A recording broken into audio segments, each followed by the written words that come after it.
Mom rejects her daughter for resembling dad.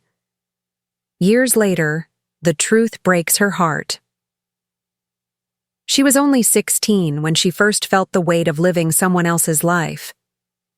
Rebecca sat quietly at the dinner table, her back straight, hands folded, eyes on the peas she kept pushing around her plate. Her mother's voice sliced through the air like always, sharp, polished, cold. "Sit up straight, Rebecca. A lady doesn't slouch. And remember, the Whitman boy will be at church tomorrow. He comes from a respectable family. Make sure you wear your pale blue dress." Rebecca didn't respond. She had learned that silence was easier than arguing. Her father's eyes barely lifted from his newspaper as he added, "The Whitmans are one of the oldest families in this town. Their name still means something." That was always the message in her house: image, name, bloodlines. And most importantly, people like us didn't mix with people like them. It was never said directly, but Rebecca knew exactly what her parents meant. She had grown up in a bubble. The houses looked the same. The people looked the same. The values never changed. And under it all, quiet, tight prejudice dressed in politeness. Rebecca played the part. She smiled at the right boys, wore the right clothes, followed every rule. But deep inside, a voice kept whispering, "What if there's more than this?"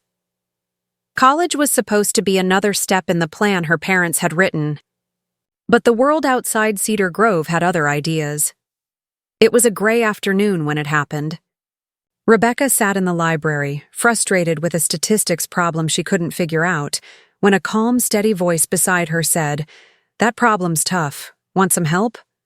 She looked up, and everything shifted. He was nothing like the boys her parents pushed on her. He was calm but confident, warm but grounded. His name was Darren, and he was a teaching assistant for the stats class she was struggling in. She should have said no. She should have walked away. Instead, she smiled and said, "Sure." That one word changed everything. They started studying. Together. At first, they stuck to academics.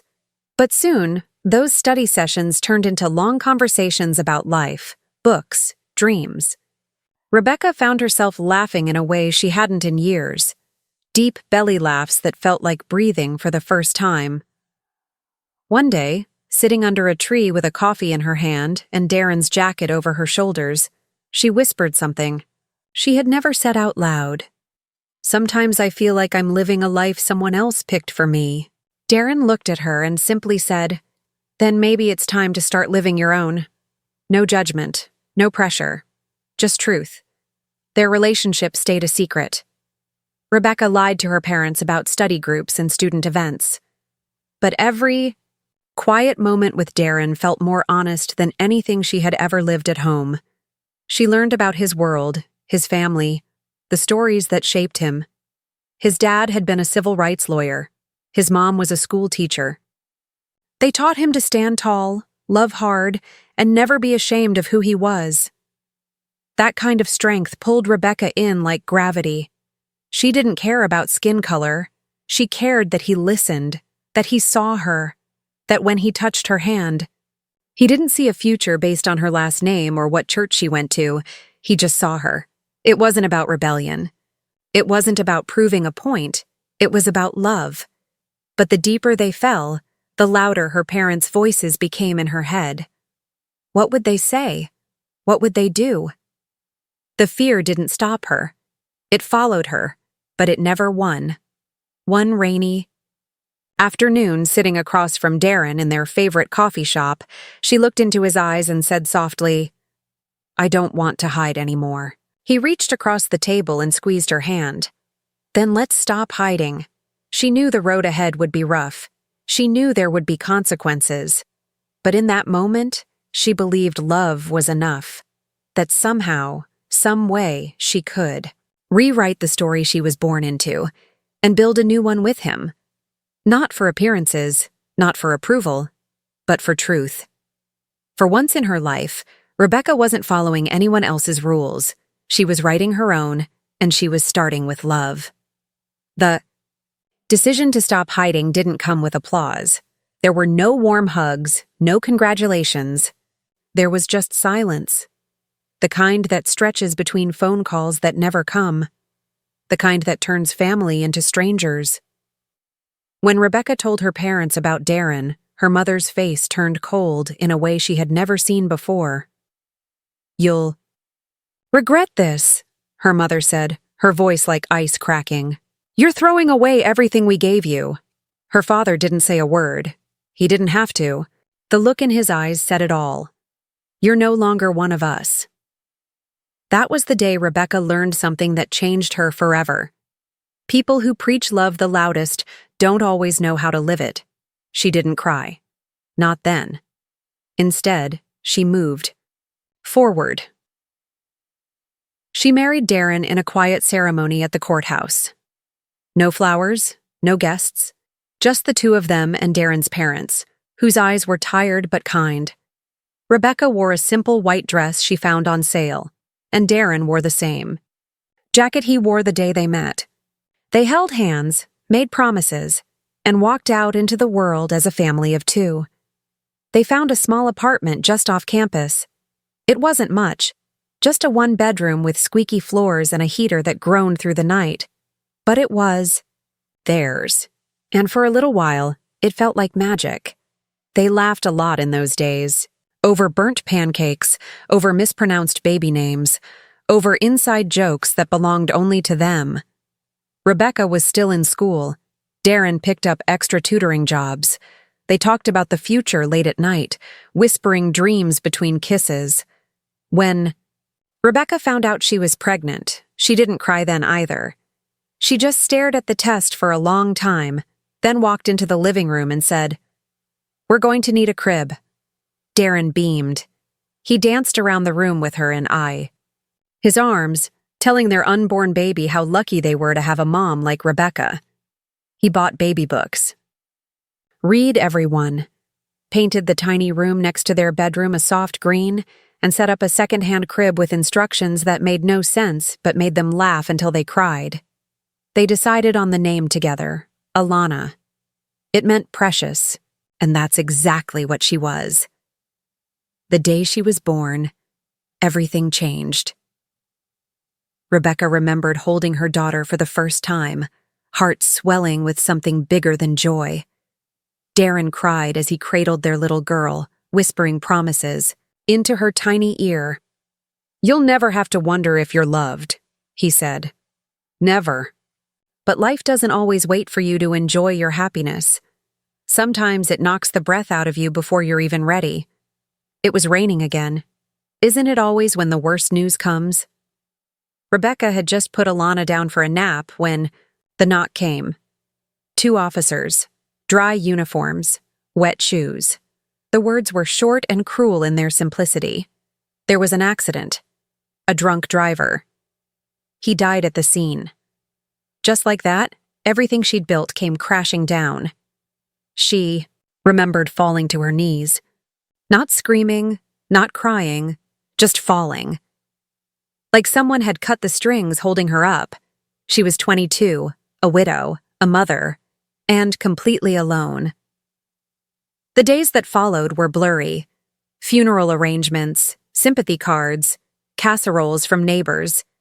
She barely knew. Darren's parents were devastated. Rebecca tried to be strong for them, but she could barely hold herself up. Alana cried a lot in those early weeks. Rebecca fed her, changed her, rocked her. But the connection, something felt off. Not because she didn't love her, but because looking into her daughter's face was like staring straight into the past. Alana had Darren's eyes, Darren's skin, Darren's laugh. Rebecca heard it in her daughter's coos. She saw him in every tiny smile, and instead of comfort, it started to feel like punishment. Every morning, she woke up in the quiet of that tiny apartment, hearing Alana's cries, and thought, this isn't the life I was supposed to have. There was supposed to be a partner beside her. Someone to take turns during midnight feedings. Someone to help pay the rent. Someone to hold her when it all got too heavy. But there was no one, and the world didn't slow down to help her. Bills kept coming. Grief kept growing. Alana kept needing. Rebecca didn't have the space to mourn. She had to survive. She went back to working double shifts, leaving Alana with a neighbor who watched her between jobs. She missed milestones. First laugh, first roll, first time Alana reached up her tiny hands and said, "Mama." Rebecca wasn't even there for that, and every time she walked through the door and saw her daughter smiling up at her with Darren's whole face, a storm brewed inside her. It's not fair, she thought. I lost everything. And now every day I'm reminded of what I had and what I'll never have again. She never said those words out loud, but she felt them, and feeling them changed her. She started pulling away. She told herself it was just exhaustion, just stress, just temporary. But the truth was much darker. Rebecca didn't know it yet, but a seed had been planted, a dangerous thought growing in the cracks of her pain. And the more alone she felt, the louder that thought became. What if I can't do this?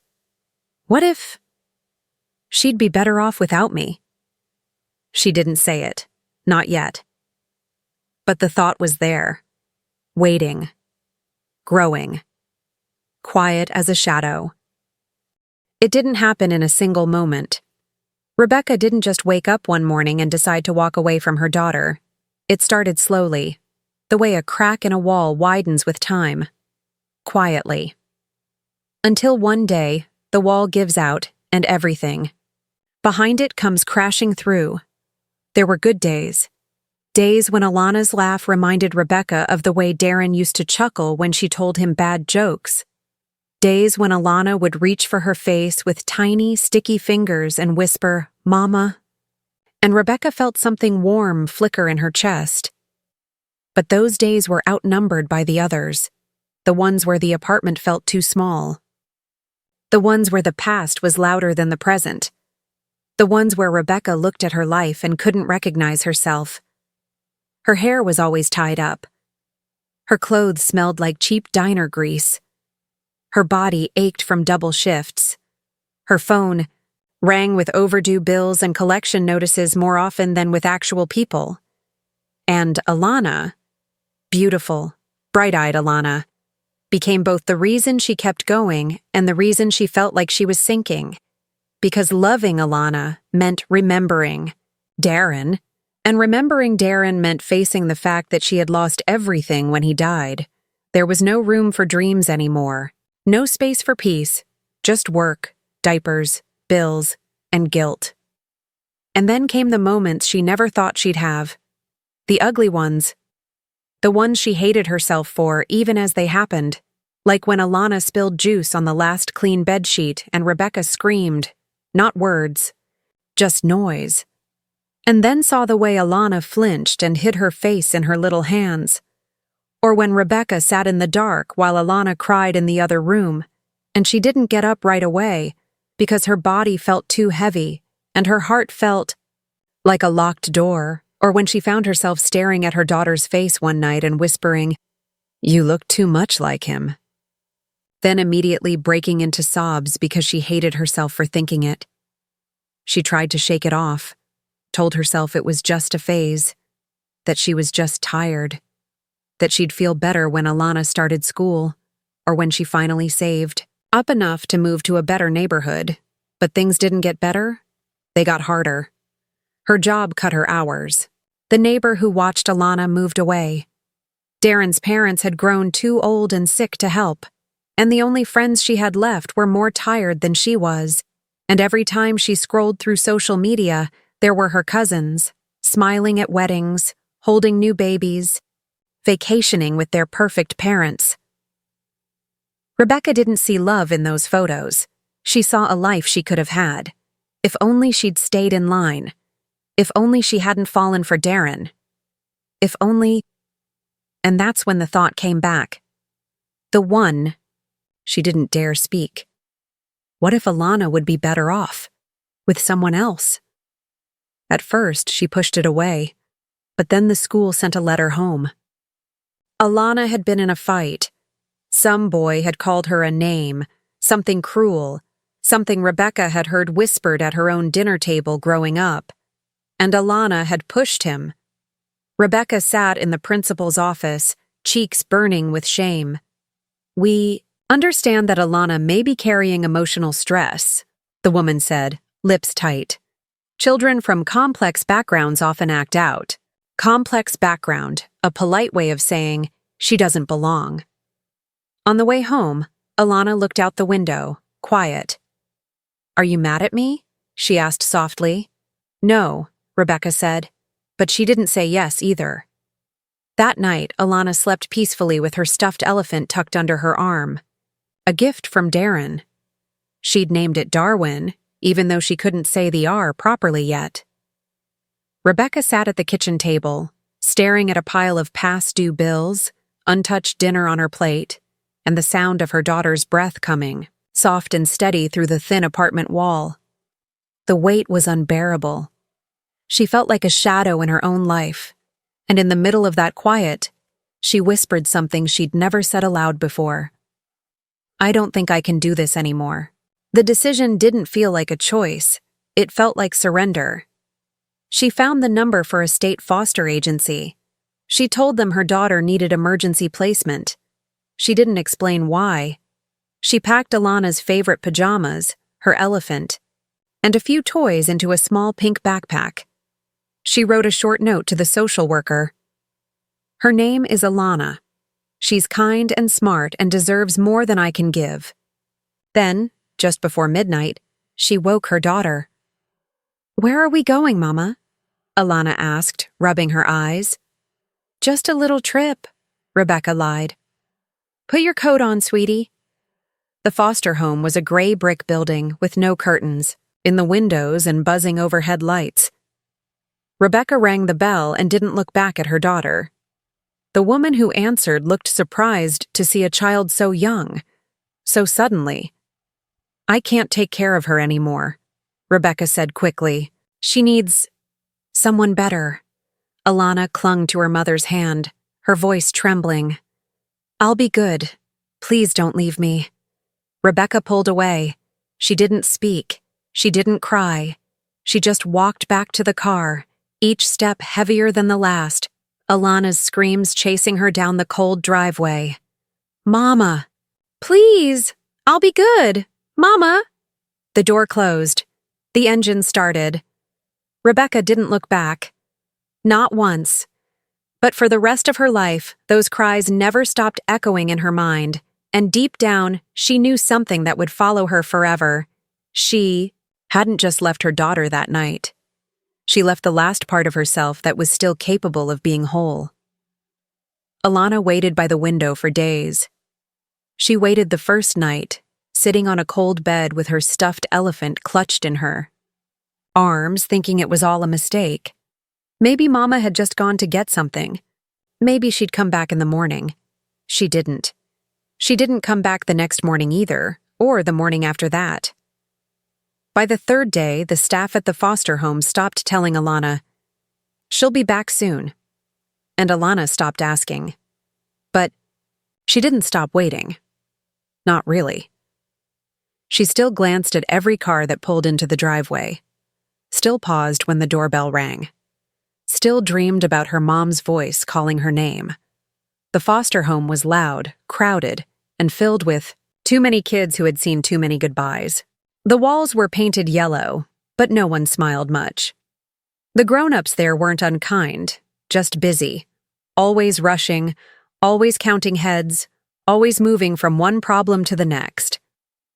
Alana kept to herself. She wasn't the loudest or the smallest. She wasn't the one who broke things or cried too much. She just sat in corners with her elephant and watched. One older girl told her straight out, "Don't expect anyone to come for you. The faster you forget, the easier it gets." But Alana didn't want to forget. She just wanted to understand. Why? Why did her mother stop loving her? Why did her daddy go away forever? Why was she left? And slowly, the waiting turned into something heavier, something that lived in her chest and made it hard to breathe when the lights went off at night. Over the next 3 years, she bounced between 6 different foster homes. There was the first, family, who made her pose for pictures to show how inclusive they were. The mom liked to braid her hair too tight, and the dad always said things like, "We don't see color in this house," but then flinched every time Alana asked to bring her elephant to church. There was another home with 5 other kids where love was divided by chores and punishments, and affection was earned only after perfect behavior. Alana learned quickly how to wash windows and stay quiet during dinner. The third house was worse. The foster parents seemed nice during the interviews, but once the doors closed, everything changed. The son, older, taller, cruel, would whisper mean things when no one was looking. He never hurt her, not in the ways that left marks, but the fear he created stayed in her bones. After that, Alana stopped talking much. She started observing, watching faces, moods, reactions. It was her only defense, to become invisible enough to avoid trouble, but smart enough to see it coming. Her one constant was Darwin, the stuffed elephant Darren gave her as a baby. His fur had faded, and one ear was stitched back on with blue thread, but Alana never let go of him. Even when they tried to take him away. At one house, she screamed until they gave him back. "Darwin watches everything," she whispered to him some nights. "Just like me." By the time she was 8, she had started to believe what the others told her, that nobody was coming, that her mother was never going to show up. That love was something temporary, like birthday candles or snowflakes. Then, one day, a new social worker came to pick her up. She was tired of riding in these cars, tired of being told, "This one will be better." But this time, it was. Because this time, the car stopped in front of a small brick house with flower pots on the windowsills and wind chimes dancing in the breeze. And on the porch stood a tall, older woman with soft silver hair and deep brown skin, wearing an apron dusted with flour. "Well, don't just stand there, baby," she called with a voice like music. "You'll catch a cold. Come on in." Alana blinked. She wasn't used to being spoken to like that. Like a person. Like someone who mattered. That woman was Mrs. Evans. And Mrs. Evans didn't ask Alana to be anyone but herself. She didn't force hugs. She didn't fake smiles. She didn't ask Alana about her past right away. She just made space. Warm meals, quiet evenings, bookshelves that stretched to the ceiling, blank notebooks waiting to be filled, a room with a bed that smelled like lavender, and clean sheets, and silence that didn't feel scary. "You take your time," Mrs. Evans said one night, setting a cup of warm milk beside Alana's bed. "The world will still be here when you're ready to meet it." It was the first time Alana slept through the night in almost a year. Little by little, the walls she'd built began to shift. One Saturday morning, Mrs. Evans offered to do Alana's hair. Other foster moms had called it a lot to manage or too wild, but Mrs. Evans sat her gently on a stool, rubbed coconut oil through her curls, and began to braid with patient fingers. "This hair of yours is a crown, baby," she said as she worked. "Don't ever let anyone convince you to take it off." Alana didn't say much, but something inside her glowed a little brighter that day. She began asking questions. About history, about her skin, about where she came from. Mrs. Evans answered everything with honesty and pride. "You come from strength, from people who survived things no child should have to know. Just like you, and just like them, you are not meant to break." By the time Alana turned 10, her school grades soared. She joined the library club, started helping younger foster kids with reading. Teachers noticed. One even told Mrs. Evans, "She's got the sharpest mind I've seen in years." Alana didn't think she was special. She just finally felt safe. And safety gave her something she had almost forgotten how to feel. Hope. not hope that her mother would come back. That part of her had grown quiet. But hope that maybe, just maybe, she could still build something beautiful from the broken pieces. And she had Mrs. Evans to thank for that. Not just for the warm meals or the clean clothes, but for giving her back the thing every child needs most, a sense that she belonged to someone, that she wasn't just surviving, she was beginning to live. Years passed like pages in a thick, heavy book. Some chapters were painful, some were healing, but for the first time, Alana was learning that she could hold the pen. Mrs. Evans had a saying she repeated often, especially when Alana came home from school frustrated or discouraged. Baby, you got a storm in you, but not the kind that destroys, the kind that clears the sky. Alana didn't always know what it meant back then, but she carried those words around like armor, and slowly, they became true. By the time she reached high school, Alana had found her rhythm. Her once quiet voice grew stronger in class. She sat at the front, asked hard questions, and didn't back down from answers that didn't make sense.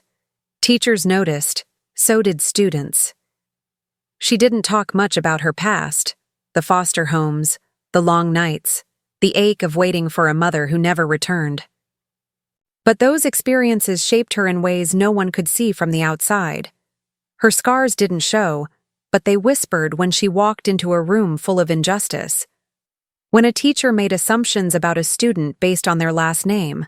When kids laughed at another foster child's thrift store shoes. When people used those kids like a warning instead of a reality. That's when Alana started speaking up. She joined the debate team. At first, it was just an elective. Something to help her stay busy. But once she stepped up to the podium for her first argument, something inside her clicked. She wasn't just good at it. She was electric, confident, sharp, unafraid to challenge ideas, even when her hands trembled under the table. "You've got a lawyer's mind," her coach said one afternoon, clapping her shoulder. "You don't just argue. You build. You listen. You dig." Alana smiled, but what she didn't say was, "That's because I've spent my whole life studying people. I had to survive." One evening, she came home with a gold medal from a district-wide competition. Mrs. Evans put it on the mantel like it was made of diamonds. Over dinner that night, meatloaf and sweet tea, she looked across the table and said, "I think I want to be a lawyer." Mrs. Evans didn't blink. "Then that's what you'll be," she replied, like it was the most natural thing in the world. "This house is just your starting point, baby. I knew it from the day you walked in. It wasn't just support. It was belief, and that kind of belief had power." Mrs. Evans nurtured Alana's curiosity like a garden. Their home was full of books, real books, stories about people who looked like her, history that wasn't watered down, memoirs of women who built empires from nothing, shelves lined with Baldwin, Angelo, Hurston, Parks. "Know where you come from," she'd say, handing her another book, "and no one can ever tell you where you don't belong." Alana soaked it all in. On the outside, she was just another student in hand-me-down jeans and dollar store notebooks. But inside, a revolution was growing. Her past wasn't just pain anymore. It was purpose.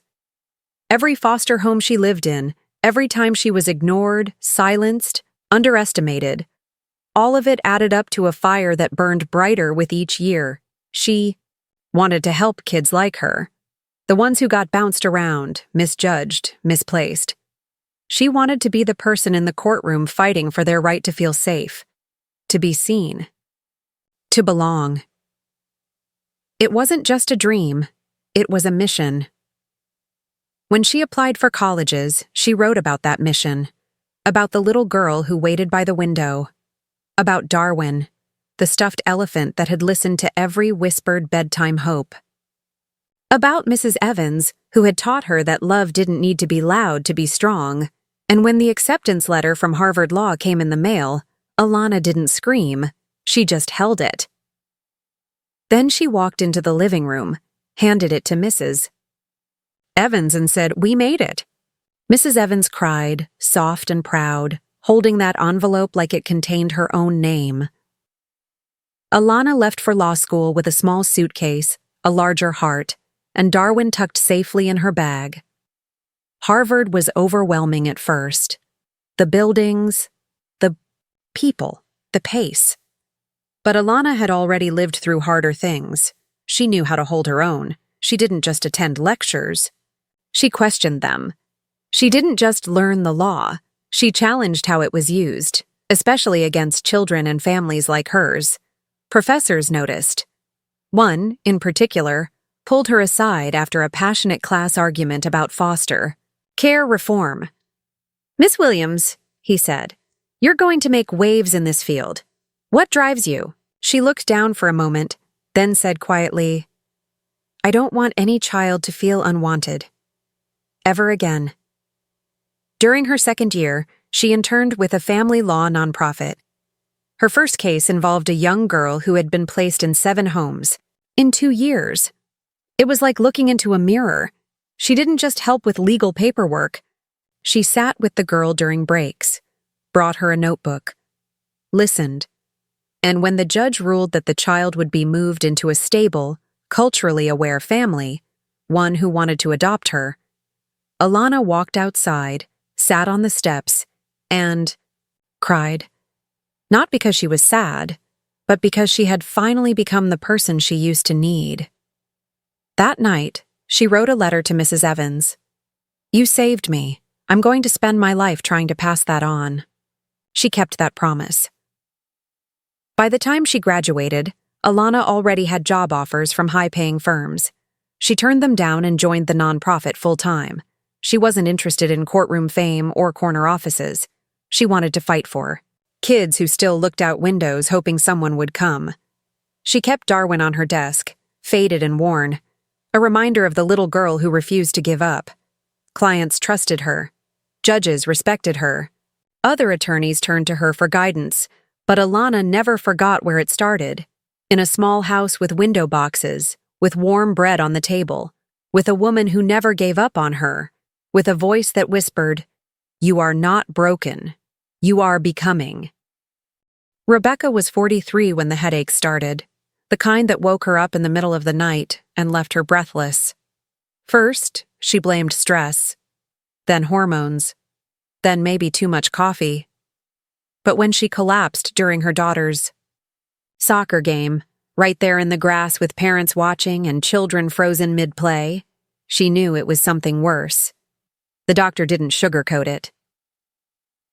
Stage 4, glioblastoma, a word that sounded too clinical for what it meant.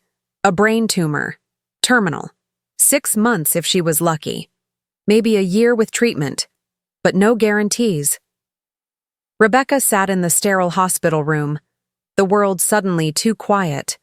Her husband sat beside, her holding her hand, confused, scared, but trying to stay strong. Their kids, Michael and little Ava, waited outside, unaware that life had just shifted under their feet. She thought she'd be flooded with thoughts about them, about memories to make, trips to take, things to say before the clock ran out. But, instead, one face came to her mind. Alana, the daughter she had walked away from 20 years ago. The daughter she hadn't seen since that rainy night at the foster home, clutching a pink backpack and a stuffed elephant, begging her not to go. Rebecca had tried to bury that night, to box it up in some locked drawer in her heart. For years, she'd told herself she did the right thing, that Alana was better off, that she couldn't have raised her in the state she was in, grieving, broken. But deep down, she always knew that was a lie. It hadn't been about what was best for Alana. It had been about what was easiest for her. Now, sitting in front of a doctor telling her how many months she might have left, that truth became unbearable. She went home and opened a closet she hadn't touched in over a decade. There, wrapped in tissue paper, were the last photos she had of Alana. Baby pictures, a hospital bracelet, a lock of baby hair, a drawing that said Mama in crooked letters. She collapsed on the floor and wept like the woman she had been pretending not to be for 20 years. Her husband found her there. She told him everything. He didn't get angry. He didn't leave. He just listened. And then softly he said, "You have to find her." Rebecca didn't even know where to start. She hadn't followed her daughter's life. She had deleted the social worker's calls, told herself it was better that way, out of sight, out of guilt. But her husband found someone, a private investigator, kind, efficient, no judgment. It took 2 weeks. And then one morning, the woman walked in holding a thin folder. She's alive. And she's remarkable. Rebecca opened the file with trembling hands. There, staring back at her, was a photograph of Alana, not a child but a woman, standing in a courtroom, confident, fierce, beautiful, Harvard law graduate, advocate for foster care reform, civil rights attorney, founder of a legal nonprofit helping kids just like she once was. "She's in the city," the investigator added. "Would you like me to reach out to her?" Rebecca stared at the photo for a long time. "No," she whispered. "This is something I have to do myself." She printed every article she could find, news clippings, interviews, a speech where Alana said, "I fight for children who've been forgotten, because once I was one of them." Rebecca cried through every word. Her daughter hadn't just survived. She had thrived without her. That was both the most beautiful and the most devastating part. The day she decided to visit Alana's office, Rebecca dressed carefully. A soft scarf wrapped around her head to hide the effects of chemo. A modest dress, no jewelry. No mask. She wasn't coming as the woman she had pretended to be all these years. Not the polished wife, not the soccer mom, not the charity committee leader. She was coming as who she really was, a mother who had made the worst mistake of her life. She stood outside the building for almost 30 minutes before she found the courage to go in. At the front desk, she gave her name. "She doesn't have an appointment with you," the assistant said, confused. Rebecca's voice trembled. "Just tell her mother is here." There was a pause, then silence, then a quiet nod from the assistant. "Please wait here." Minutes felt like hours, and then the door opened. Alana stood there. Not the baby Rebecca had left. Not the toddler who once begged for ice cream. Not even the young girl she might have imagined growing into a teenager. She was a woman. Tall, strong, beautiful. A presence. And those eyes, Darren's eyes, stared at her with a mix of confusion and something harder to name. Alana didn't smile. She didn't cry. She just said, "Why now?" Rebecca opened her mouth. Nothing came out, so she said the only truth that mattered.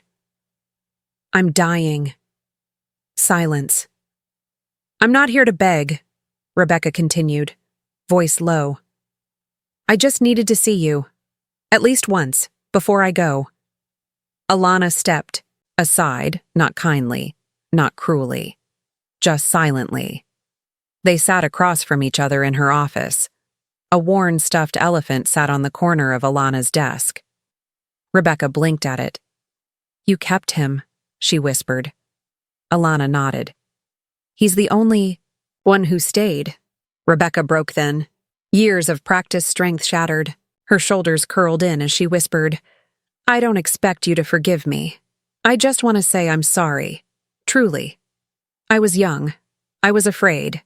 And I failed you in every way." Alana's jaw clenched. She looked out the window. "You didn't fail. You left. That's not failure. That's choice." Rebecca nodded. "Yes, it was." Alana looked at her then, really looked. There was pain. But also something else. Strength. Distance. Grown-up clarity. You missed everything, she said flatly. You missed birthdays, my first debate, my graduation. You weren't there when I got accepted into law school. You weren't there when I opened this place. You weren't there. I know, Rebecca whispered, and I never will be able to give those moments back. She reached into her bag and pulled out a small bundle of letters. I wrote these over the years, she said. I never sent them. I didn't know if I had the right, but they're yours, if you ever want to read them. Alana didn't take them right away, but she didn't push them away either. After a long pause, she said, I don't forgive you. Not now. Maybe not ever. Rebecca nodded again. I understand, but... Alana's voice softened just slightly. I don't want to carry this anger forever. It's heavy, and I've carried enough. They sat in silence for a while. Then Alana added, I have court tomorrow, but maybe we could have coffee next week. Rebecca smiled for the first time in hours, not big, not hopeful, just human. I'd like that. They met for coffee the following Tuesday. It was awkward at first. Rebecca ordered tea, hands shaking slightly. Alana sipped a black coffee, no sugar, no cream, just like Darren used to. They sat by the window, surrounded by the low hum of conversation, clinking cups, and quiet music. No one in the cafe knew what was happening at that small corner table. A mother and daughter, separated by 20 years, trying to piece together something from the ruins. I've read 2 of your letters, Alana said after a long silence. I haven't decided if I'll read the rest. That's okay, Rebecca replied softly. I never expected anything, really. Alana stared out the window for a moment, then asked, Do my brother and sister know about me? Yes, Rebecca said. I told them, and my husband. They were the first people I told after my diagnosis. Alana nodded slowly. What did they say? They were angry, Rebecca admitted, but also understanding in a way I didn't expect. My daughter, your sister, wants to meet you, if you'd ever consider it. Alana didn't answer. And that was okay. They didn't talk about the past that day. Not much. They talked about small things. Coffee preferences, favorite books, the weather. But every word, no matter how light, was soaked in something heavier. That was the first of many visits. They began to meet weekly, sometimes for lunch, sometimes just a short walk. Sometimes they said very little, but silence between them began to soften. Each time, Alana learned something new about her mother, about the woman she used to be, and the one she became after Alana was gone, about the guilt that grew like a second shadow. Rebecca never made excuses. She never begged for a place in Alana's life. She just kept showing up.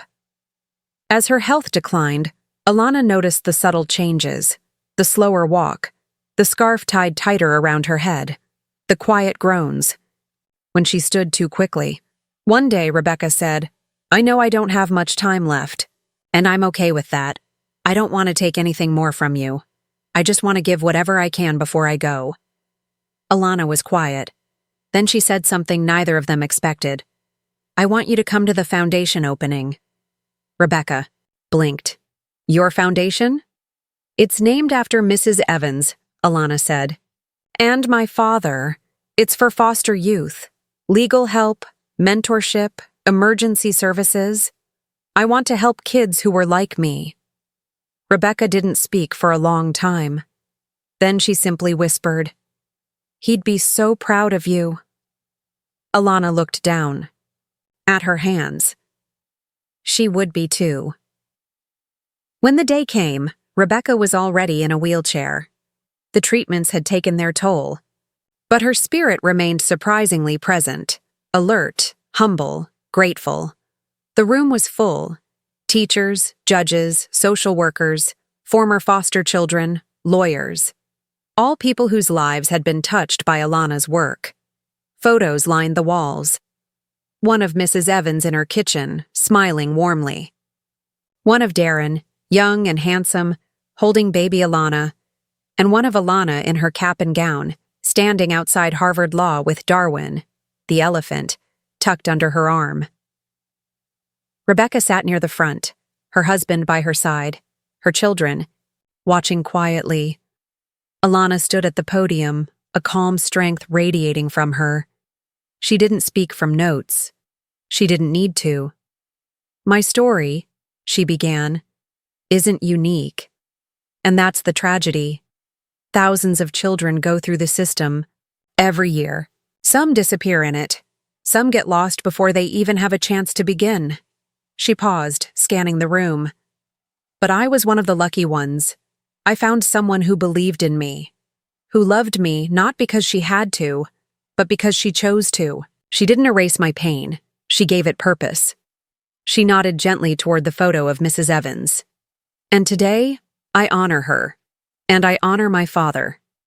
A man I didn't get to grow up with, but whose legacy still walks with me every day. And, yes, I honor my mother." The room stilled.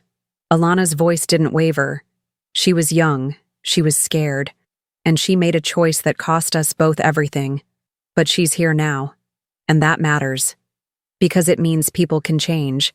That healing is still possible, even after years of silence. Rebecca's eyes filled with tears, but she didn't cry. She just mouthed 2 words. "Thank you," Alana continued. "This foundation exists because pain taught me how to fight, and love taught me why." The crowd stood and applauded. Some cried. Others simply clapped with hands on their hearts. But Rebecca didn't look at them. She only looked at her daughter. After the event, Emma and Michael came up to meet Alana. They were nervous, respectful, full of questions. Alana didn't treat them like strangers. She talked to them like siblings, slowly, gently, with quiet openness. For the first time, Rebecca saw all of her children together. It didn't fix everything, but it stitched something broken. Rebecca's health continued to decline. Within months, she moved into a hospice room. Alana visited often, not every day, but enough. They talked about books, about her dad, sometimes about nothing at all. On a quiet Sunday evening, just as the sun set outside the window, Alana sat beside her mother's bed, holding her hand. Rebecca turned her head, tired but alert. "I never knew how to love you right," she said, voice thin. "You were scared," Alana replied. "I was weak. You were human." Rebecca blinked slowly. "Do you forgive me?" Alana didn't answer right away. She looked at Darwin, resting on the bedside table, his ears worn, his fur faded, but still there. Then she looked at her mother. "Yes," she said, tears in her eyes. "I do." Rebecca passed away that night, peacefully, with her daughter holding her hand. No more running, no more pretending, just truth and love. The hard, imperfect kind that's earned, not assumed. In the months that followed, Alana poured her grief into her work. The Evans-Williams Foundation grew quickly. It offered free legal help to thousands of foster children, created mentorship programs, fought for legislation, built shelters that felt like homes. She kept Darwin on her desk, and a photo of her mother by the window, not the woman who left, but the one who came back. One day, while speaking to a group of foster teens, Alana said, "You don't get to choose the people who hurt you, but you do get to choose what happens next. Pain doesn't have to break you. It can build you." The kids listened because they could see it was true. And somewhere, maybe in memory, maybe in spirit, Darren smiled. Mrs. Evans nodded, and Rebecca finally rested, because her daughter had become more than anyone expected. Not despite what happened, but because she rose above it. Outro voiceover prompt for YouTube. What would you do if the person who hurt you the most asked for forgiveness? Could you open your heart? Or would the pain be too deep? Let us know in the comments. And if this story moved you, please like, share, and subscribe.